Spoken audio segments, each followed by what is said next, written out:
పెడన ప్రజాగళం సభలో పవన్ కళ్యాణ్ మాట్లాడుతున్నారు. ఆ లైవ్ చూద్దాం.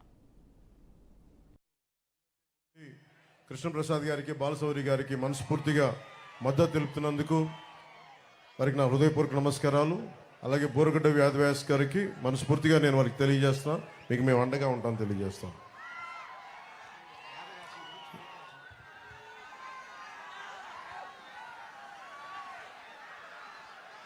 జగన్ నేను మాట్లాడుతా భీమవరంలో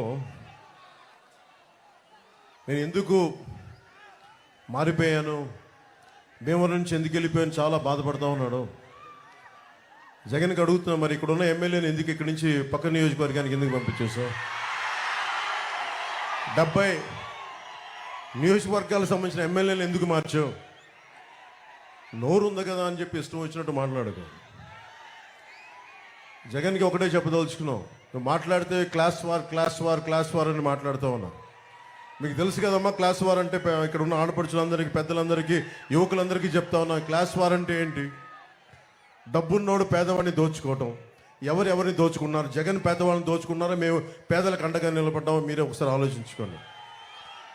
జగన్ క్లాస్ వార్ అని చెప్పే వ్యక్తి ముఖ్యంగా రాగానే పొట్టగొట్టింది 337 కోట్ల రూపాయలు జాతీయ ఉపాధి హామీ పథకం కింద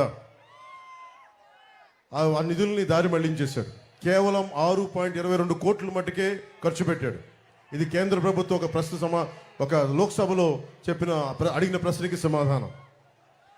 అలాగే ఇది రూరల్ డెవలప్మెంట్ సాధ్వి నిరంజన్ గారు ఒక ప్రశ్న అడిగితే చెప్పింది, ఆవిడ అంది అత్యంత జాతీయ ఉపాధి హామీ పథకం కింద అత్యంత అవకతవకలున్న రాష్ట్రం ఇదే అని చెప్పి జగన్ ముఖ్యమంత్రిగా ఉన్న ఈ రాష్ట్రంలో జరిగిందని సాధ్వి నిరంజన్ గారు చెప్పారు, బీజేపీ మినిస్టర్. అలాగే నెలకి పోలీసులకి మన మధ్యన ఎక్కడికి వెళ్ళినా నాకు పోలీసుల నుంచి నివేదికలు లెటర్స్ ఇస్తూ ఉంటారు. టీఏలు కానీ డిఏలు కానీ వాళ్ళకి సకాలంలో జీతాలు కానీ వాళ్ళకి వారంకోసారి సెలవు ఇస్తానని చెప్పి అది కూడా ఈరోజు దాకా మాట్లాడిన వ్యక్తి. ఇది పోలీసులు శ్రమని దోపిడీ చేస్తున్న వ్యక్తి. ఇతను క్లాస్ వార్ గురించి మాట్లాడతాడు. అలాగే ముఖ్యంగా మనకి పెడన అనగానే గుర్తుకొచ్చేది మత్స్యకారులు. అత్యంత మంచి తీర ప్రాంతం ఉన్నది. అలాంటి చోట్ల మత్స్యకార యువతకి, మత్స్యకారులకి ఏ మాత్రం ఉపాధి కల్పించలేకపోయాడు. పైహెచ్చు ఉపాధి కల్పించకుండా GO 217 అని చెప్పి ఈ రోజున మత్స్యకారులు పొట్టగొట్టడానికి, ఇన్లాండ్ ఫిషర్మెన్ అందరికీ దెబ్బ కొట్టడానికి ప్రయత్నిస్తే జనసేన ముందుకొచ్చి ఆ GO 217ని మన నర్సపూర్లో చించేసాం. దాన్ని ఏ మాత్రం ఖాతరు చేయకూడదు.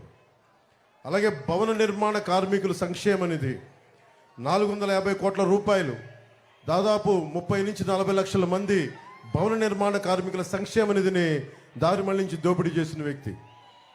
900 చేనేత సంఘాలకి 80 లక్షల నుంచి 1 కోటి రూపాయల దాకా ఆప్కో నుంచి రావాల్సిన నిధుల్ని రానివ్వకుండా చేసిన వ్యక్తి.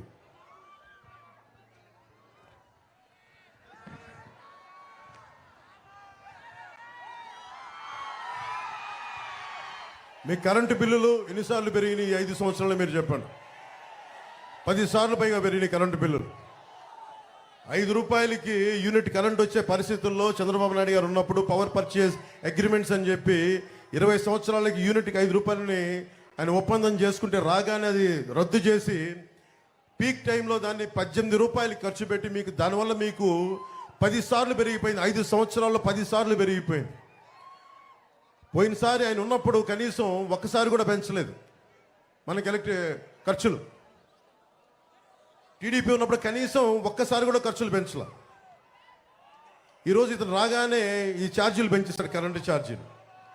దానివల్ల మీకు 27,500 కోట్ల రూపాయలు మీకు సంబంధించిన డబ్బుని దోపిడీ చేసిన. అందుకే మీకు 10 సార్లు మీరు కరెంటు బిల్లు ఎక్కువ కట్టాల్సి వస్తుంది.